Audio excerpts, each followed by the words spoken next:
ॐ सहना भवतु सहनौ भुनक्तु सह वीर्यं करवावहै तेजस्विनावधीतमस्तु मा विद्विषावहै। ॐ शान्ति शान्ति शान्तिः। ॐ समस्तजनकल्याणे निरतं करुणामयं नमामि चिन्मयं देवं सद्गुरुं ब्रह्मविद्वरं सद्गुरुं ब्रह्मविद्वरम्। ॐ श्री चिन्मय सद्गुरवे नमः। हरि ओम। So welcome to the 18th episode of Commit to Win When You Will, the motivation series on yoga, Chinmaya Yoga. Today's topic is we are looking at different aspects of what Gurudev says from the book A Manual of Self-Unfoldment.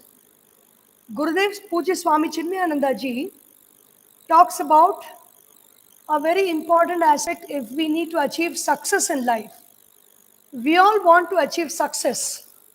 What is success? Success is I have an ideal me and I have a real me, actual me. When the actual me and the ideal me are one, it is success. When the actual me and the ideal me are far away from each other, then success is very difficult. For example, the ideal me wants to wake up at 4:30 in the morning, but the actual me is only able to wake up at 6:30 in the morning. So it is okay to wake up at 6:30 in the morning, provided I do not approve of that. I try to keep the ideal and stay strong with the ideal. I try to stick to my own ideal, notwithstanding what the body and the mind, which is in tune with the body, is able to do at the moment right now. When the actual me is rising up to the ideal me, then there is success. When the ideal me falls to the level of the actual me, then it is status quo. When it falls below the level of actual me, then it becomes failure. So intellectual honesty is called satyam. In Sanskrit, satyam refers to being in tune with sat. Sat means reality. Sat means the truth within, the life within, the light within, the consciousness within. Remaining in tune with that consciousness and not straying away from it into dynamism, desires, desire-filled activities, lying, cheating, pilfering, stealing, so many things that take us away from the truth will become Satyam. Satyam basically means an integrated personality. An integrated personality means the body is in tune with the mind is in tune with the intellect is in tune with the self or consciousness. When the body, mind, and intellect work together to be in tune with consciousness at all times, it is called Satyam. When the intellect is thinking something against the will of consciousness. Consciousness means being in truth, being in reality is consciousness. When the intellect is working against it, and the mind follows the intellect, the body follows the mind, then we have a very completely split personality which pulls the body in all directions, which pulls our being, our personality in all directions. The body pulls it in one direction, the mind pulls it in another direction, and the intellect is thinking in a third direction. Gurudev says this satyam or this sticking to reality is the cause for whatever we can produce in this world. If I want to produce a nice mobile phone, the blueprint is there in the mind. The blueprint is worked out in the mind. And then When the actual process of production and execution comes, I stick to the blueprint to the maximum possible, not cutting corners because I will get more money or because I will be the best in the market or anything. For whatever reason, if I stick to the blueprints and I produce it conscientiously, when whatever is being done and whatever is being said is in tune with what is there in the blueprint already, then that is a life of satyam, and that is also a life of success. The lives of all great men point out to us the basic necessity for the development of a strong will is the ability to live up to the intellectual convictions and to act thereafter in terms of that knowledge. Satyam, truthfulness, is the spirit to live honestly our intellectual convictions within. Indeed, it is therefore a value of life to be lived at our intellectual level. Gurudev says, the secret of success in life lies in keeping the head above the storms of the heart. A successful man never allows his faculty of discrimination and judgment to be disturbed by the rising tides of his mental emotions. When emotions and impulses start dictating our actions, we sink to the level of animals. To mold one's destiny is a privilege of human being and with a cultivated will and not of the animals with unique natural impulses. It is only the rare quality that human beings have that they can think a thought in the mind, they can take a decision, they can stick to that decision and do their actions, speak their words, and think their thoughts in tune with that decisions. This capability is not there with animals. Like a man can decide to go on a fast, he can go on a diet to improve his health, he can decide to do something. A tiger or a lion or a cow cannot decide all those things. If it is hungry, it has to eat. And if it has to eat grass or it has to eat meat according to its qualities, whatever the qualities dictates. It is only the human being that has a rare privilege of being able to transcend the quality. Another name for Satyam is actually the frequency within, the frequency of truth within. And when the mind and the intellect and the words and actions are in tune with that frequency, it becomes Satyam. But in the universe outside, the same Satyam operates as Ritam. Ritam in Sanskrit, in English, the word is rhythm. We say everything functions in harmony. Everything functions in a rhythm in existence. That rhythm is a Sanskrit rhythm where the sun rises at a particular time in the day, as mentioned. If you see, we have the Panchangam or the almanac, which has a 60-year calculation of what day the sun will rise on every day in that 60-year cycle. And the sun rises accordingly. There is no delay. The sun does not take a holiday on one day. The sun does not chill out and relax on one day. Or the moon does not decide to just go away and chill out for some time and not appear when it has to appear. So everything in this universe is functioning in a unity, in a harmony, according to its own nature, according to its own natural program.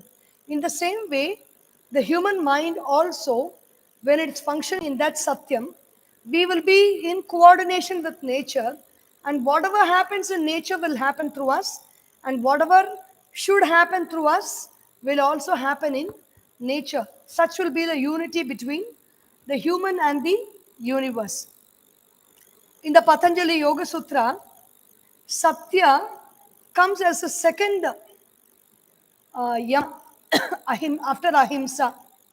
Yama means a personal discipline is yama, and Satyam is coming after the second yama. Among the 5 yamas, one is Satyam. Satyam means speaking what is the truth, speaking what is in the mind. Not in Tamil they say, உள்ளொன்று வைத்து புறமொன்று பேசாமல் இருக்கு. Meaning, not having one thought within and speaking something without, just for the sake of making others happy or just for the sake of convincing somebody for other extraneous gains. It is not about, Valduvar talks about truth. He says, வாய்மை எனப்படுவது யாதெனின் யாதொன்றும் தீமை இல்லாத சொல்லல். Not speaking anything that is harmful is called truth. Satya comes after ahimsa. Ahimsa means non-killing, non-hurting, not hurting others through thought, word, and deed is ahimsa. So Satya in tune with ahimsa is staying in the truth of ahimsa is called Satya. And when one person is following this kind of an intellectual honesty means I want to do something, I want to achieve something great in life, I want to put my contribution towards it. Intellectual honesty is staying with that thought. One day I will decide I want to do something great, and next day when the situations are not very conducive, I drop the whole idea because I am more interested in my own personal comfort. I want to stay in my comfort zone. I don't want to move into the effort zone and do something different. So that intellectual honesty is Satya. And what is the effect of that Satya? What is the effect of that intellectual honesty? The Patanjali Yoga Sutra says, when there is intellectual honesty, whatever that person says will become kriya phala, will become true even without the action being done. For example, we do actions are of two types. They are dharma and adharma, meaning good actions and bad actions. Good actions have a result, bad actions also have a result. Good actions have the result of keeping the mind in a happy place, that is swarga, and bad actions have the result of keeping the mind in a miserable place, that is naraka or hell. When a person is constantly practicing satya or integrity of feelings, thoughts, words, and actions, is called satya. When they are living in that, what I feel, that I think, what I think, that I speak, what I speak, that I do. When there is this integrity of action, suppose I want a big project to happen, or somebody wants a big project to happen. They come to that person, that yogi, who's practicing satya in his life, and says, I am doing this project. Will you please help me? That yogi says, what is it that you want about the project? I want it to be successful. That person says. The yogi says, tathastu, and then the project becomes a success, even without anything being done for that. Even without any action, the work can become success by the mere speech of the person who is practicing satya. The other way of practicing satya, one way of practicing satya is constantly being aware and doing the right actions, thinking the right thoughts, speaking the right words, and experiencing the right feelings exactly as we experience. That is one form of satya. The other form of satya is doing what you have said, constant practice of saying it and completing it, saying it and completing it. I say I will get up at 6 a.m. in the morning, and next day 5:55 a.m. I'll remember that, and I will get up at 6 a.m. in the morning. If this practice I keep doing constantly, at one point what will happen is, whatever, if I say something, it will be done. If that person who speaks the truth, or who follows an integrity of personality, if they say something, it will be done. So it will save us a lot of labor. It's a very big labor saving device to practice integrity and practice speaking the truth. The whole world. That is why if you see in many ashramas and many holy places where great masters are living, there will be very less action physically happening around the place. It will be very busy. The place will be very vibrant. The place will be very energetic, very beautiful. But it will not be a lazy place. Even though people are not running around here and there, and appearing to do work. The work will not be hard because the whole thing, whatever needs to happen, has been taken into the mind in the form of a sankalpa, in the form of a blueprint. This work should happen, this program should happen, this program should happen in this way, and this is the kind of result that I need for this program. Everything is done as a sankalpa. And that sankalpa begins to work out the more and more we practice satya. Our sankalpas will work out as we ask for. For example, whenever we do pujas, we take sankalpa. Mamopata samasta duritakshaya. We ask for duritakshaya. May all my sins be gone. May all my sins be thinned out, is a prayer. And actually, situations will happen when the sins are getting thinned out. We will go to kshetratanam. We will be in satsanga. Then we will be constantly in a situation where we do actions where our sins are all getting thinned out. Then Shri Parameshwara Prityartham. So we ask that Bhagavan should be pleased. And Bhagavan will be pleased because we have asked for it. Karishyamaanasya karmanaha nirvignena parisamaptyartham. So whatever actions I take up, may there be no obstacles to those actions. So when there is satya, when there is integrity of thought, word, feeling, and actions, then a mere thought, which is expressed as words, will begin to manifest. If I say there should be no obstacles to whatever I do, this project, there will be no obstacle at all. Even the people who want to bring obstacles, who are very much used to bringing obstacles, and who think it is real fun to throw some obstacles in the way, they will either not be able to come, they will not be able to participate, they will not be able to do what they wanted to do, because that will be the force of satya that removes all obstacles. Karishyamaanasya karmanaha nirvignena parisamaptyartham. Then if I ask for these things, Shraddha, I will get Shraddha, Virya, strength, Smriti, Prajnapurvaka Samadhi. I ask for all this, I will get all this. I don't need to work hard for many things. By the mere asking, things will happen. This is a concept that is being told in many of our new age books like the law of attraction and all that. You ask for it and then you will get it. But we ask for it and we should get it. The mind should be in such a pure state that we are able to receive it when we get it. That is where satyam comes.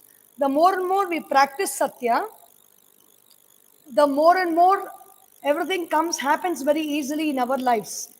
Whatever things we want, it happens, it manifests to a great extent that it appears even like magic. There are many Mahatmas who can produce things just out of thin air. It is not really magic. Everybody will not be able to do it. A magician will not be able to do anything that a Mahatma is doing. A magician's magic may be bringing objects, but a Mahatma's magic may be turning personalities inside out. You know, a magical change of situations, magical change of people's lives, magical change in illness. A magician's magic can give us joy, sensory pleasures to see, hear, taste, smell, and touch. But a Mahatma's magic, through the words of the Mahatma, will create drastic changes in our life for the better. So that is why whenever people go to great Mahatmas, they go with their desires. They put forth their desires, and then they say tathastu.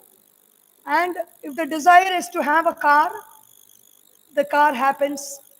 If the desire is to have a house, the house happens. If the desire is to have a baby, after a long time of conception was not possible, the baby also can happen. If the desire is to have success in examinations, that can happen. The desire is to go abroad, that will happen. The desire is to win an election, that will happen. Anything is possible when there is satya, either in the person to whom you surrender or in your own self. best in our own self because it takes a lot of hard work and practice. And once it is practice, we can we can see how it manifests in our life. Another way of cultivating Satyavak is by chanting the songs and the shlokas which have been composed by great Mahatmas, great Rishis, who have all lived a life of Satya. When we chant the same words of people who have lived the life of Satya, then our tongue gets purified, and the more and more we take to chanting consciously, the tongue is purified and it begins to speak what is the truth and what is going to happen and what is in the process of happening. This is where the tongue, the sense organ of the tongue, falls in tune with the mind. The mind is in tune with the intellect or the feelings, and the feelings is in tune with the universe. So, whatever the universe thinks, it gets expressed to us when we practice Satya. So Gurudev says, once an individual has discovered in himself and fully developed an indomitable integrity, he finds he is the master of every challenge, and in all his efforts we observe self-assurance, which is both captivating and rewarding. So there is tremendous confidence. There is tremendous self-confidence when we speak the truth. In fact, uh, the lie detector tests, there is a very beautiful game which you can even try at home. You carry a weight like this. It is called one of the muscle detector testing. The muscles will show whether we are speaking the truth or not. So you see, you can carry such a big pot in your hand or a water bottle in your hand and stretch out your hand. And you stretch out your hand, the other person should ask you questions. So what happens when you say a lie, and what happens to your body when you speak the truth? We will when we know the secret, we will never speak lies, or we will never speak untruth, or we will never do actions that are against the grain of truth. So this muscle testing is, the person has to keep that object. It can be a somewhat easily holdable object, but the hand can also move. And then the you have to ask them a question. You have to keep asking them questions like, what is your name? What is your age? Or where do you stay? Who are your relatives? Any question that has answers, like I know, yes, correct, truthful answers, you should keep asking. And the test is to say truthful answers one time, and keep holding that vessel. And the next series of questions will be the same questions you ask. Suppose your name is Sharanya, and they ask, what is your name? You just try saying, my name is Gayatri. Something else, whatever is, everything is untruthful. This is only for the sake of a test. When you do that, you will see that the when truth is being spoken, the muscle power is very strong, and you are able to hold the vessel very easily. When untruth is being spoken, automatically the muscle power will go away and the hand will fall down. The hand will start coming down. This is called muscle testing, and it is also used as one of the lie detector tests. In lie detector tests, again, pupils are also, they are the index of whether we speak the eyes are the index of whether we speak the truth or not. How the pupils dilate and expand. When a person speaks a lie, the pupils will be dilated completely because they have to put in a lot of awareness to speak that lie, to manage that lie. And so the body has to be very alert and awake, and so automatically the pupils get dilated. So the body responds to what we speak, whether it's a lie or the truth. And another way in which we are constantly not speaking the truth, it may be very simple. It may be like, I may have some sickness, but I'm not completely sick. I'm not wholly sick. I can manage myself. But immediately the body puts on a facade. saying, no, I'm so sick, I can't move, I can't do this, I can't do that. There are many people who feign sickness, who feign illness because they want to avoid work. And what is happening is you are creating a subconscious pattern in your mind by bringing sickness into your life. A student who pretends to be having fever just to avoid going to school is getting into the dangerous practice of becoming unhealthy for every reason. For anything that they want to avoid, the subconscious mind will bring in that state of unhealthiness. So we have to be very watchful about what we speak. Even in simple activities, in the simple way in which we keep our mind. Swami Vivekananda ji says, cheerfulness is a sign of a yogi. Cheerfulness is a mark of a yogi. So if I cannot be cheerful, I have no right to show my face to others on that day. So Satyam, intellectual honesty means, intellectual integrity means, cheerfulness is the nature of Brahman. Cheerfulness is the nature of Ishvara or Bhagavan, who is living in tune with the Brahman and guiding this whole world, guiding the functions of this world. Cheerfulness is the nature of that God. Have you seen any picture of any God where there is no smile on the face, where there is no cheer on the face? It is impossible because cheerfulness is the very nature of that God.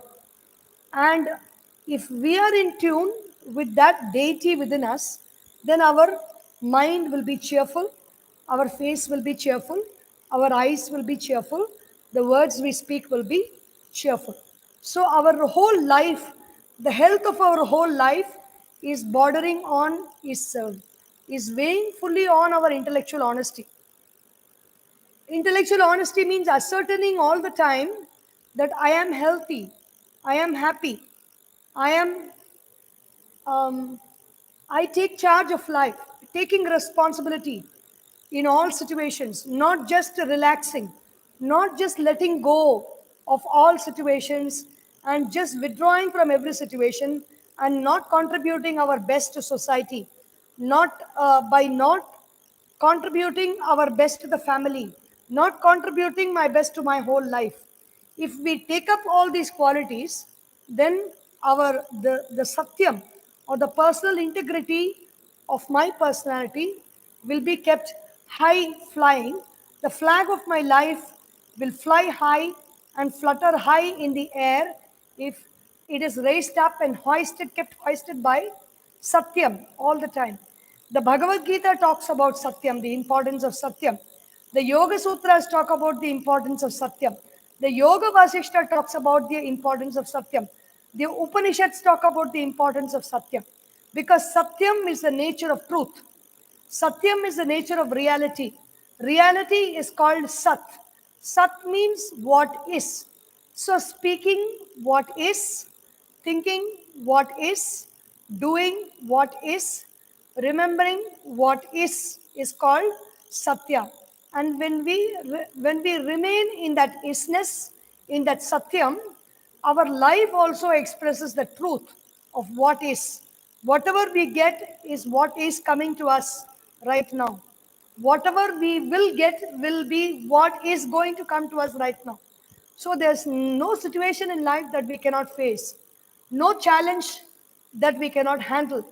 If truth is our weapon, truth is our armor, we live in Satyam and we live in that truth.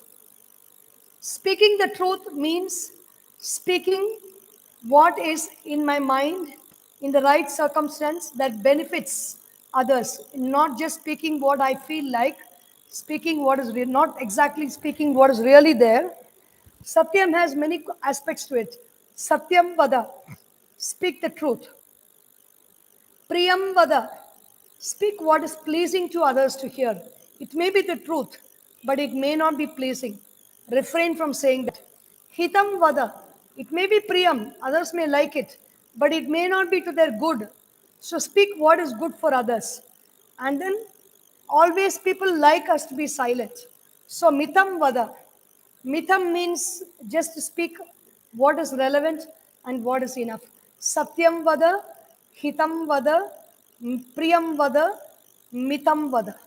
And people like Sri Rama were given to Satyam in their lives, so much of integrity of personality that Rama and Lakshmana will not unnecessarily open their mouth and speak at all.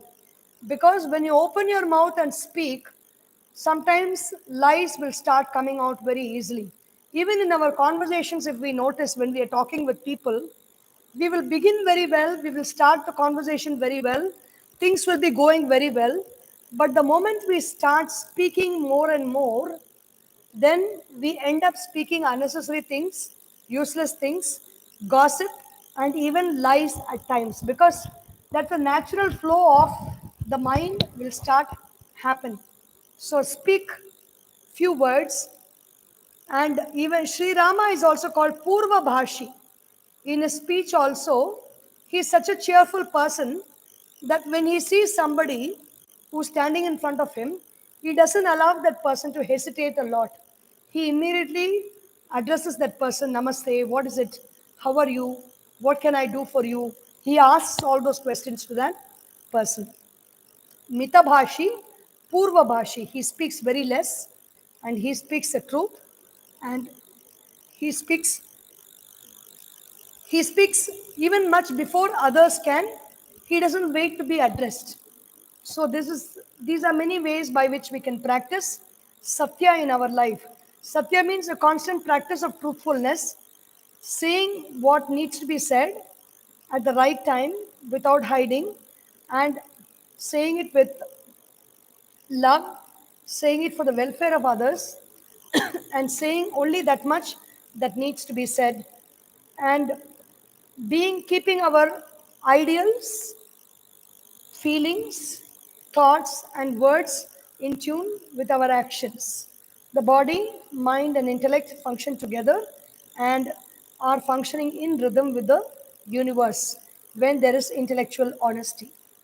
Om Om Om Purnamadah Purnamidam Purnat Purnamudachyate Purnasya Purnamadaya Purnameva Vashishyate. Om Shanti Shanti Shanti. Harihi Om. Shri Gurubhyo Namaha. Harihi Om. बोलिए श्री सद्गुरुनाथ महाराज की जय. हरि ओम.